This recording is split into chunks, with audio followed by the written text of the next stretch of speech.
Indirectly आपने क्या किया, शॉर्ट नोट्स अपना बना लिए बिना किसी एक्स्ट्रा एफर्ट के।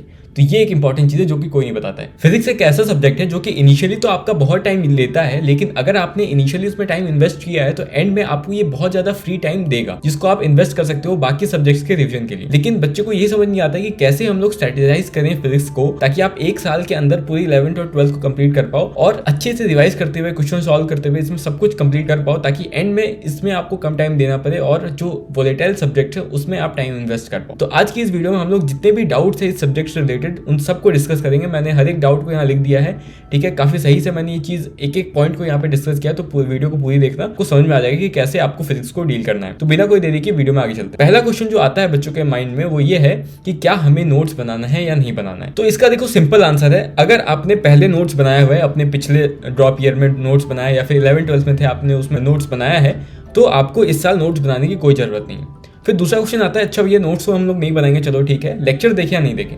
तो देखो, अगर आपने नोट्स जो बनाया था उस नोट्स को आपने यूज करके क्वेश्चन सॉल्व किए थे, मतलब उस नोट्स को आपने सही से रिवाइज किया था, आपके कंसेप्ट क्लियर हैं मोस्टली चैप्टर्स के, तो आप उन चैप्टर के तो आपको लेक्चर्स नहीं देखने, आपको बस उन चैप्टर के लेक्चर्स देखने जो आपके वीक हैं या फिर जिसमें आपने क्वेश्चन सॉल्व नहीं किए थे या फिर नोट्स बनाए होने के बावजूद भी आप क्वेश्चन सॉल्व नहीं कर पाते हो, मतलब आपका कंसेप्ट क्लियर नहीं है, तो उन चैप्टर्स के लिए आपको लेक्चर देखना है बस, ठीक है। ये मोस्टली उनके लिए जो 500 से ऊपर स्कोर कर रहे होते हैं और उन्होंने नोट्स तो अपना कंप्लीट बना लिया होता है, तो उनके लिए ये चीज़ वैलिड है, ठीक है। दूसरे वो हैं जिन्होंने नोट्स तो बना लिया था कंप्लीट, लेकिन उन्होंने ना ही उसको कभी पलट के देखा, मतलब ना ही रिवाइज किया, ना ही क्वेश्चन सॉल्व किए, तो उनको तो सारे के सारे लेक्चर्स वापस देखने हैं, बस नोट्स नहीं बनाना है, क्योंकि नोट्स उनके पास पहले से प्रेजेंट है। अगर कुछ नया मिलता है उनको इस साल तो उनको बस उस चीज़ में ऐड कर लेना है। अब दूसरी चीज़ जो मेरे को बहुत इंपॉर्टेंट डिस्कस करनी है और मैं उसको यहीं पे डिस्कस करूंगा, क्योंकि आप लोग पूरी वीडियो देखते नहीं हो और एंड में जो मैं बहुत इंपॉर्टेंट चीज़ें बताता हूँ उसको छोड़ देते हो, फिर कमेंट सेक्शन में वही सेम चीज़ पूछते हो जो कि मैंने ऑलरेडी कवर कर दिया उस वीडियो में, ठीक है। तो इसलिए मैं इस चीज़ को यहाँ डिस्कस कर देता हूँ जो कि बहुत कम लोग आपको बताएंगे। क्या होता है कि ये जो नीट का प्रिपरेशन फेज है अभी से लेके जनवरी फरवरी तक की है, वो ये नहीं कि आपने सिलेबस कंप्लीट कर लिया और नोट बना लिए,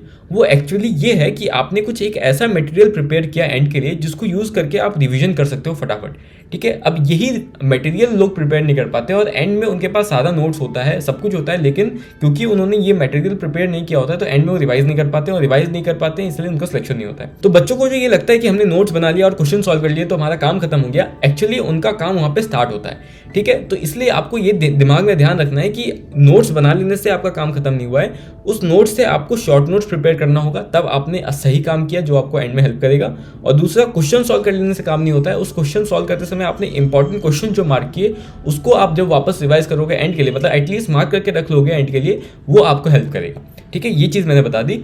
तो अब इन दो पॉइंट्स को ध्यान में रखते हुए हम डिटेल स्ट्रैटेजी बनाते हैं कि कैसे आप इन दो पॉइंट्स तक पहुंच सकते हो एंड के लिए। तो स्ट्रैटेजी में सबसे पहली चीज जो आती है कि भैया हम लोग कौन सी बुक को सॉल्व करें, ठीक है, क्योंकि बहुत बुक है मार्केट में, कोई सब अलग अलग बुक बताते हैं, H C Verma, D C Pandey लोग बोलते हैं सॉल्व करने के लिए, क्या सही में हमें वो जरूरत है सॉल्व करने की। तो सबसे पहले इस डाउट को क्लियर करते हैं। तो देखो, अगर मुझसे कोई पूछेगा या फिर मैंने क्या किया था या मैं अपनी बहन को जो प्रिपेयर कर रही है या फिर कोई भी मेरा दोस्त जो बहुत क्लोज फ्रेंड है मेरा, उसको मैं क्या प्रेफर करता हूँ, तो मैं सबको बताता हूँ कि देखो कोई भी एक मॉड्यूल ले लो, कोचिंग मॉड्यूल, और एक PYQ बुक ले लो, ये मोर देन सफिशिएंट है आपको 170+ ले जाने के लिए। अब मैं मॉड्यूल्स क्यों प्रेफर करता हूँ, क्योंकि देखो उसमें ना ज्यादा अमाउंट ऑफ थ्योरी होती है ना कम अमाउंट ऑफ थ्योरी होती है, उसमें राइट अमाउंट ऑफ थ्योरी होगी और मोस्टली अगर आप किसी के भी लेक्चर्स देख रहे हो तो आपको मॉड्यूल्स की थ्योरी पढ़ने की जरूरत नहीं होती, ठीक है। दूसरी चीज, उसमें राइट वैरायटी ऑफ क्वेश्चन होते हैं, ऐसा नहीं कि एक ही क्वेश्चन के टाइप्स को बहुत बार रिपीट कर रहे हैं, उन्होंने हर वैरायटी ऑफ क्वेश्चन को टच किया होता है मॉड्यूल्स में, इसलिए मैं मॉड्यूल्स को प्रेफर करता हूँ। मैंने खुद मॉड्यूल सॉल्व किया हुआ है, मैंने अपने डिफरेंट ड्रॉप ईयर्स में एलन और आकाश दोनों के मॉड्यूल सॉल्व किए हैं, ठीक है। दोनों इक्वली गुड है, तो आप किसी को भी सॉल्व कर सकते हो अगर आपके पास कोई भी इनमें से है। बाकी अगर आप बोलोगे तो मैं कंपेयर करके एक वीडियो बना दूंगा सारे मॉड्यूल्स को,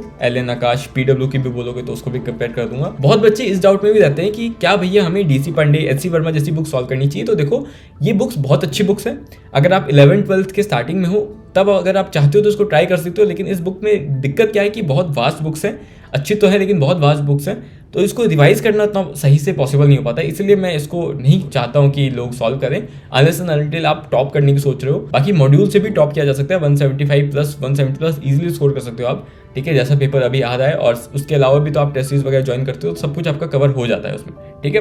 तो ये जरूरत नहीं है, वैसे अगर मुझसे फ्रैंकली पूछोगे तो DC पांडे, HC वर्मा करने की कोई जरूरत नहीं। बात पे आते हैं कि आप में से अगर जो भी MR सर के लेक्चर्स को फॉलो कर रहा है, ठीक है, और उनके DPPs को फॉलो कर रहा है, तो वो जो चीज़ सॉल्व सॉल्व करोगे, आप उनके लेक्चर्स को देखोगे और डीपीपीएस को सॉल्व करोगे तो 70-80% मॉड्यूल के क्वेश्चन वहीं पे सॉल्व हो जाते हैं। तो ये एक इंपॉर्टेंट चीज़ है। तो उसके बाद आपको बस मॉड्यूल्स को एक बार गो थ्रू करना होता है कि जो बचे हुए क्वेश्चन है उसको आप देख लो, ठीक है। तो ये चीज़ करनी होती है। उसके बाद एक क्वेश्चन आता है कि भैया ठीक है, मॉड्यूल हम लोग सॉल्व करना स्टार्ट कर देते हैं, लेकिन क्या हमें उसमें जितने भी सेक्शन है, सेक्शन ABC होता है आकाश के पैकेज में, LN में एक्सरसाइज 1 2 3 होता है, तो क्या हमें सारे एक्सरसाइजेस सारे सेक्शन सॉल्व करने हैं? तो देखो इसका सिंपल आंसर है कि अगर आप उनमें से हो जिसने पिछले साल नोट्स नहीं बनाया था और इस साल वो नोट्स बना रहे हैं, तो अगर आप इस साल नोट्स बनाओगे तो आपको टाइम की कमी तो होगी, और टाइम की कमी होगी इसलिए तो आपको सब कुछ सॉल्व करने की जरूरत नहीं है, ठीक है। आपको एग्जाम्पल सॉल्व कर लेना है जो कि चैप्टर्स में होता है, उसमें चैप्टर के बीच बीच में जो क्वेश्चंस होते हैं उनको सॉल्व कर लेना है। एक्सरसाइज 1 जरूर सॉल्व कर लेना है। आकाश में सेक्शन A होता है, LN में एक्सरसाइज 1 होती है, उसको सॉल्व कर लेना है। मतलब जो भी पहला एक्सरसाइज है वो एक्सरसाइज सॉल्व कर लेना है आपको। PYQs आपको सॉल्व कर लेने हैं। उसमें जो सेक्शन B होता है आकाश का, पहले मेरे टाइम में तो ये होता था, और एक्सरसाइज 3 जो होती है LN में, वो आप स्किप कर सकते हो क्योंकि उसमें थोड़े ऊपर लेवल के क्वेश्चन होते हैं। तो भैया हमारा कुछ छूट तो नहीं जाएगा अगर आप इन सेक्शन को छोड़ते हो। तो अगर इनमें कोई भी एक इंपॉर्टेंट क्वेश्चन है जो शायद आ सकता है आपको या आपको जानना इंपॉर्टेंट है, तो जरूर किसी ना किसी टेस्ट सीरीज में आपको मिल जाएगा और आप उसको वहां से सीख, ठीक है। तो इसको आप यहाँ से स्किप कर सकते हो और टेस्ट सीरीज से उस चीज को कंप्लीट कर सकते हो, और अगर वो इंपॉर्टेंट होगा तो उन्होंने जरूर डाला होगा अपने टेस्ट। बाकी अगर आपके पास पुराने नोट्स हैं और इस साल आप नोट्स नहीं बना रहे हो, बस लेक्चर देख रहे हो, तो आपको मैं रिकमेंड करूंगा कि सारे क्वेश्चन सॉल्व करो, क्योंकि आपके पास टाइम है और आप उसको यूटिलाइज कर सकते हो अपने कंसेप्ट्स को ज़्यादा अच्छे से स्ट्रॉन्ग करने के लिए, ठीक है। अब आते हैं कंप्लीट प्लान पे। तो अगर आप ध्यान से देखोगे कि हर एक लेक्चर जो होता है आपका वो 2 घंटे का होता है। इस लेक्चर को आप 1.5x पे इजीली देख सकते हो। तो आप मतलब 2 घंटे के लेक्चर को 1 घंटे 20 मिनट पे कंप्लीट करोगे। उसके बाद मैं अगर आप नोट्स बना रहे हो तो नोट्स मेकिंग के टाइम में 1 घंटा रख लेता हूँ। कैसे स्मार्ट तरीके से नोट्स बनाना है जिनको टाइम की कमी फेस हो रही है, उसके लिए मैंने वीडियो बना दिया है। आई बटन में आपको लिंक मिल जाएगा, जो इससे पहले वीडियो आई थी उसको देख लेना, बहुत ज़्यादा आपको हेल्प होगी। उसमें मैंने बहुत यूनिक तरीका यहाँ बताया है, ठीक है। तो अगर आप देखोगे तो टोटल आपको जो टाइम जाएगा वो 2 घंटे 20 मिनट का लगेगा लेक्चर देखने और नोट्स बनाने में, ठीक है। उसके बाद आप 2 घंटे और ले सकते हो किसके लिए? डेली रिवीजन करने के लिए। जो आपने नोट बनाया उसको उसी दिन रिवाइज किया सोने से पहले, डीपीपी सॉल्व करने के लिए और मॉड्यूल सॉल्व करने के लिए। मतलब कि आप अगर दिन का 4.5 घंटा देते हो फिजिक्स को हर दिन, अगर आप 10 से 11 घंटे में मान रहा हूँ आप पढ़ाई कर रहे हो, तो आप इजीली फिजिक्स को बहुत अच्छे तरीके से कंसेप्चुअली स्ट्रॉन्ग कर सकते हो और 170 प्लस इजीली जा सकते हो। इसमें कोई दोहराई की बात नहीं है, ठीक है। लेकिन ये चीज़ आपको हर दिन करनी होगी और इस ट्रेंड में करना होगा जो मैंने आगे बताया है, ठीक है। सबसे पहले क्या करोगे, आप लेक्चर देखोगे या फिर आप अगर ऑफलाइन में जा रहे हो तो वहाँ पे लेक्चर्स अटेंड करोगे, ठीक है। ये करते हुए लेक्चर देखते हुए आप क्या करोगे, नोट्स साइमल्टेनियसली बनाओगे अगर आप बना रहे हो नोट्स, ठीक है। और नोट्स बनाना एक बहुत इंपॉर्टेंट आर्ट है। बहुतों को नोट्स बनाना नहीं आता है। मैं नोट्स बनाते समय पहला रिविजन कर लेता था। कैसे करता था ये इसके ऊपर मैं एक वीडियो बना दूंगा बहुत अच्छी, वो आपको बहुत ज़्यादा हेल्प करेगी, ठीक है। उसके बाद जैसे ही आपने नोट्स बना लिया तो उसके बाद क्या करना है, मान लो अगर आप ऑनलाइन देख रहे हो तो आप लगातार लेक्चर्स देखते हो, तो लेक्चर खत्म करने के बाद सारे सब्जेक्ट्स के, उसके बाद आप फिर से फिजिक्स उठाओगे और जो आपने उस दिन टॉपिक कवर किया था अपने नोट्स में उसको रिवाइज करोगे उस नोट्स से। और उसके बाद एक बार जब आपने रिवाइज कर लिया, आपको सब सारे फॉर्मुलाज आपने याद कर लिए, कंसेप्ट आपने देख लिया क्या क्या पढ़ाया गया आज, उसके बाद आप उस दिन का डीपीपी जो आपको मिला होगा उसको उठाओगे और उस टॉपिक को सॉल्व करोगे। डीपीपी सॉल्व करने के बाद आप मॉड्यूल्स खोलोगे और मॉड्यूल खोलने के बाद मॉड्यूल में जो उस टॉपिक का क्वेश्चन दिया होगा, जहां भी एग्जांपल में एक्सरसाइज में जहां दिया होगा उसको निकाल के सॉल्व कर लोगे, ठीक है। उसी दिन करना है आपको ये चीज, ठीक है। ये सॉल्व करते समय आपको क्या करना है, क्वेश्चन मार्क करना है इंपॉर्टेंट। तो जो मैंने स्टार्टिंग में बताया था कि आपको 2 चीज ही एंड में हेल्प करेगी, मार्क्ड क्वेश्चन जो आपने मार्क किए होंगे क्वेश्चन सॉल्व करते समय, और दूसरी शॉर्ट नोट। तो पहला चीज आपने यहाँ पे कर लिया, ठीक है, कि आपने इंपॉर्टेंट क्वेश्चन मार्क कर लिए डीपीपीज के, मॉड्यूल्स के, सब कुछ, ठीक है। उसके बाद आप वापस अपने नोट्स में जाओगे, ठीक है, और जो आपने आज क्वेश्चन सॉल्व किए डीपीपीज में, मॉड्यूल्स में, उसमें जो भी आपको इंपॉर्टेंट कंसेप्ट्स दिखे कि अच्छा नोट्स में ये सारे कंसेप्ट है, इसमें से ये कंसेप्ट बहुत बार यूज हुआ, ये फॉर्मूला बहुत बार यूज हुआ, उन चीजों को आप अपने नोट में जाके हाईलाइट कर लोगे, मार्क कर लोगे, ठीक है। इससे क्या हुआ, इससे हुआ कि आपने इनडायरेक्टली आपने क्या किया, शॉर्ट नोट्स अपना बना लिए बिना किसी एक्स्ट्रा एफर्ट के।